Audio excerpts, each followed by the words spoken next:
বনাইছোঁ কাপোৰ এযোৰ আৰু কাপোৰযোৰনো কেনেকৈ বনালোঁ আৰু নিজ হাতেৰে ঘৰতে বনাইছোঁ তাৰে এটি ভিডিঅ' আপোনালোকলৈ আগবঢ়াইছোঁ আৰু নিজ হাতেৰে কৰা কামবোৰ এনেও ভাল লাগে আৰু আপোনালোকৰ আগতো তাকে শ্বেয়াৰ কৰোঁ বুলি আহিছোঁ বলক দেৰি নকৰি আৰম্ভ কৰি দিওঁ নমস্কাৰ সকলোকে মই দীপে পুনৰবাৰ আপোনালোকক স্বাগতম জনাইছোঁ মোৰ অন্য এটা ব্লগলৈ আৰু একদম দেখিছে ন বাহিৰত আন্ধাৰ আৰু এই ৰুমটো দেখিতো আপোনালোকে চিনি পাই গৈছে চাগে এইটো মোৰ টিউশ্যন কৰা ৰুম আৰু বৰ্তমান বনি আছে এইটো মোৰ ষ্ট'ৰ ৰুম আৰু ইয়াতে মই সাইডতে যিখিনি মানে সিলাই কৰা মেলা কাম ইয়াতে কৰি আছোঁ কাৰণ ভিতৰতটো জেগা নাইকিয়া হৈ গৈ আছে আৰু ওলাব আৰু লাহেকৈ কেইদিনমানৰ পিছত আৰু আজি এটা বিশেষ এটা ভিডিঅ' লৈ আহিছোঁ আনি থৈছোঁ মানে ফ্লিপকাৰ্টৰ পৰা এখন শাৰী একদম মানে উকা বগা শাৰী এখন মই আনি থৈছোঁ এইখনতে মই কিবা এটা ডিজাইন কৰিম আৰু এইটো আপোনালোকৰ সৈতেও শ্বেয়াৰ কৰিম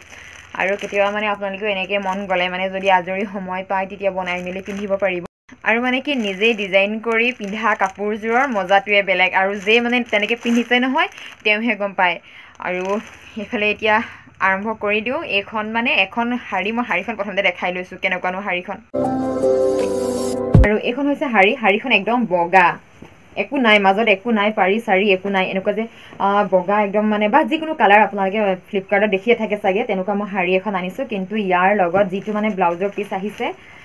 তো এইটো হৈছে কলা মানে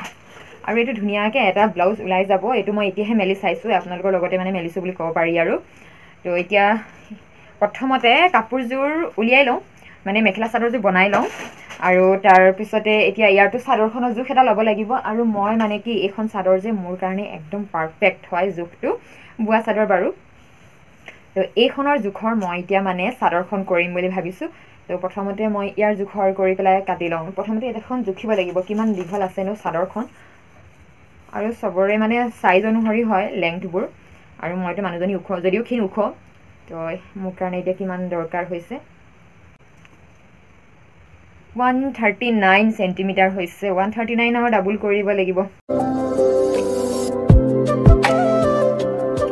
আৰু এবাৰ মানে চাদৰখনটো কাটি হৈ গৈছে এবাৰ লাগে মেখেলাখন আৰু এই চাদৰখন যিমান বহল ইয়াৰ লগত মানে এখন মেখেলাও আছে মেখেলাখনো মানে ধুনীয়া জোখৰ হয়গে মোৰ কাৰণে তো এইখন মানে যিমানটো বহল সিমানটো বহল মেখেলাখন ল'ম আৰু এইখন মই যেতিয়া জুখি পেলাই পাইছোঁ 85 সেন্টিমিটাৰ তো এতিয়া মানে মই 85 সেন্টিমিটাৰ জোখৰ মেখেলাখন কাটি লওঁ মানে বহলটো 85 যে দীঘলটো নহয় দীঘলটো 85 হ'লে মানে বহুত ছুটি হৈ যাব আৰু এইফালে যেন ডাঙাই দেই তাই আহিছে দহি পাতিবৰ কাৰণে কাপোৰত আৰু মোৰ এইফালে মানে ইয়াতে মই মেখেলা ব্লাউজ আৰু মানে ব্লাউজৰ কাৰণে ওলাব কাপোৰ ইয়াতে আৰু চাদৰ এই তিনিটা বস্তু মই কাটি মেলি ল'লোঁ এখন শাৰীৰ পৰা শাৰীখনৰ লোকচান নাই ন ঠিক আছে ব্লাউজৰ পিচটো ওলাই গ'ল আৰু মানে অকল এনেকৈ মানে ডাইৰেক্ট চিলোৱাই নহয় দেই ইয়াত মই আৰু কিবা কিবি ডিজাইন কৰিম সেইকাৰণে আচলতেনো কি মেখেলা চাদৰ মই সদায় চিলাই থাকোঁ সেইটো দেখাব লগা একো নাই কিন্তু মানে এই কাপোৰযোৰ চিলোৱাৰ উপৰিও মই ইয়াত কিবা এটা কৰিম সেইকাৰণে মই আপোনালোকক দেখাইছোঁ একদম এযোৰ ডিজাইনাৰ কাপোৰ হ'ব মানে ইয়াত আৰু আশা কৰোঁ আপোনালোকেও চাই ভাল পাব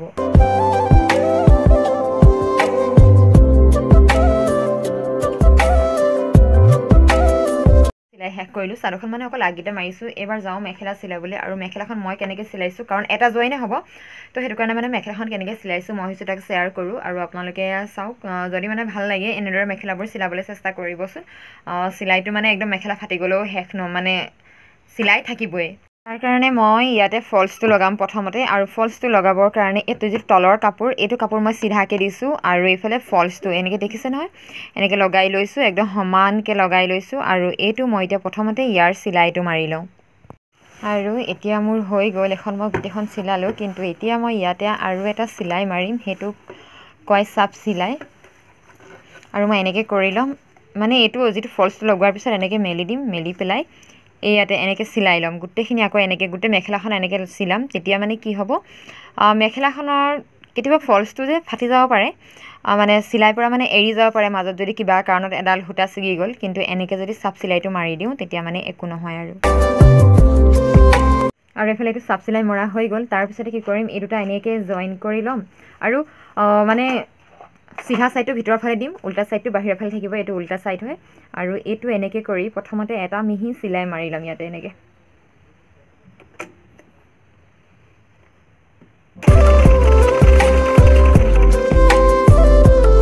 আৰু এতিয়া এটা চিলাই মৰাৰ পিছত এইটো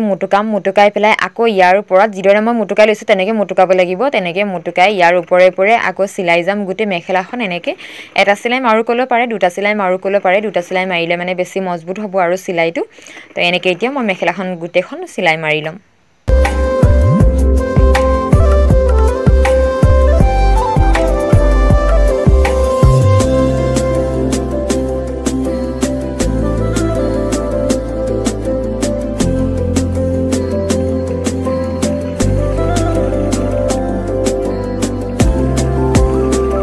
আজি লগ পাইছোঁ দেই পিছদিনা আৰু এইফালে চিলাই আছোঁ ব্লাউজ এয়া মানে আধা হৈছেগৈ আৰু আকৌ এনেকুৱাকৈ মানে এক পাতা হৈছে এইটো যোৰা লগাই লওঁ আৰু পটাপট ভাবিছোঁ মানে কাপোৰযোৰ পিছত ব্লাউজটো ৰেডি কৰি লওঁ তাৰপিছতে আৰু বহুত কাম আছে কাপোৰযোৰ কৰিবলৈ মানে কষ্ট হয় কিন্তু দেই এযোৰ কাপোৰ ৰেডি কৰাটো ইমান সহজ নহয় মেখেলা চিলাব লাগে ব্লাউজ চিলাব লাগে আকৌ চাদৰ পতি লগোৱা দহি বটা আৰু এযোৰটো মোৰ উকা ইয়াত মই এটা ডিজাইনো কৰিব লাগিব তো লাহে লাহে আজি কামখিনিও কৰি যাওঁ আৰু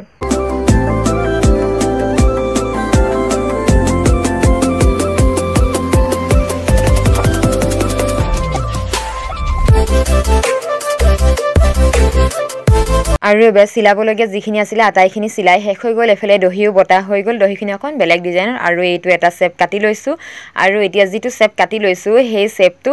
এই চাদৰখনত গোটেইখনতে আঁকি ল'ম এতিয়া প্ৰথমতে আৰু এইটো মানে বেছি ডিজাইন বনাই থাকিব লগা হোৱা নাই যে সেইটো কাৰণে ইয়াতে এনেকৈ ওপৰে মাৰি গ'লে মানে কামটো সহজ হৈছে কিন্তু অকণ সময় লাগিছে বাৰু সময়টো লাগিব গোটেই চাদৰখন মাৰিব লাগিব যিহেতু আৰু এইবাৰ আহিছোঁ বাকীখিনি কামৰ কাৰণে তাৰ কাৰণে ৰং লৈছোঁ ব্ৰাছ আৰু দেখিছে ন যিকেইটা যে আঁকি লৈছিলোঁ সেইকেইটাৰ ওপৰত লাহে লাহে মই বনাই গৈছোঁ প্ৰথমতে পাৰটো কৰি লৈছোঁ মানে কিনাৰটো তাৰপাছতে মাজৰখিনি ফিল আপ কৰিবলৈ চেষ্টা কৰিছোঁ তেতিয়া মানে ধুনীয়া হ'ব বুলি ভাবিছোঁ আৰু সহজো হ'ব কামটো তেতিয়া মানে বাউণ্ডেৰীৰ পৰা আউট হৈ নাযায় আৰু কামটো কৰোঁতে মই এনেকৈ তলত পাৰি লৈছিলোঁ যে তলত পাৰোঁতে গোটেইখন চাদৰ মেলি ল'ব পাৰিছোঁ কিন্তু যে বৰ দিগদাৰ হৈছিলে হাউলি কৰিব লগা হৈছিলে সেইকাৰণে এইবাৰ মই যিটো ৰুমত টিউশ্যন কৰোঁ সেই ৰুমটোলৈ আকৌ আনি ল'লোঁ তেতিয়া মানে মই ধুনীয়াকৈ বহি পেলাই কৰিব পৰা হৈছোঁ আৰু মানে তাতকৈ অলপমান সোনকাল হৈছে সেইকাৰণে ইয়াতে কৰিবলৈ লৈ আহিলোঁ আৰু ফাইনেলি মোৰ আজি একদম কাপোৰযোৰ কমপ্লিট হৈ গ'ল তাৰপিছতে এইখন মেখেলাখনৰ এতিয়া মানে পিছফালে যিবোৰ কাগজ দি দিছিলোঁ এই কাগজবোৰ মানে এনেকৈ লাগি ধৰে এই কাগজবোৰ এনেকৈ আঁতৰাই দিলে হৈ যাব এতিয়া মানে মোৰ কমপ্লিট হৈ গ'ল আৰু কাপোৰযোৰ এবাৰ সম্পূৰ্ণকৈ মই দেখাই আছোঁ বাৰু আৰু কেনেকুৱা লাগিছে জনাব প্ৰথমবাৰ কৰিছোঁ বুলি ক'ব পাৰি এইটো আগতে কিন্তু বহুত কাপোৰ কৰিছিলোঁ মই সেইবোৰ বেলেগ আছিলে অকণমান ফুলবোৰ আঁকি লওঁ এইটো কিন্তু একদম চিম্পুল যিসকলে মানে আঁকিব নাজানে আঁকিব নজনা মানুহেও মানে পাৰিব আৰু যিহেতু এখন মেখেলাখনৰ মানে একদম ভিতৰত আৰু কাগজ আছে এইবোৰ এনেকৈ সোমাই আছে ভিতৰে কাগজবোৰ এইখিনি এবাৰ এৰাই লওঁ আৰু এইখন মেখেলাও হৈ গ'ল এবাৰ কাপোৰযোৰ দেখাইছোঁ সম্পূৰ্ণকৈ আপোনালোকক আৰু কেনেকুৱা লাগিছে একদম জনাবলৈ নাপাহৰিব আৰু ফাইনেলি কাপোৰযোৰ একদম পিন্ধি ল'লোঁ আৰু লগতে মানে এইটো আগৰে হয় বাৰু ইয়াৰ লগত মিলি গ'ল সেইকাৰণে এইযোৰ পিন্ধি লৈছোঁ একদম মানে ধুনীয়াকৈ মোৰ নিজৰে মানে ভাল লাগি গৈছে কাপোৰযোৰ নিজে ডিজাইন কৰিছোঁ কাৰণে নেকি নাজানো আৰু তো মানে একদম হেপী মই মানে একদম পূৰা হেপী হৈ গৈছোঁ এইযোৰ কাপোৰৰ সৈতে আৰু এবাৰ কাপোৰযোৰ ভালকৈ দেখাই দিছোঁ কাপোৰযোৰ আচলতে মেখেলাখনৰ একেবাৰে তলত এনেকৈ বৰ্ডাৰ দি পেলাই ওপৰত এনেকৈ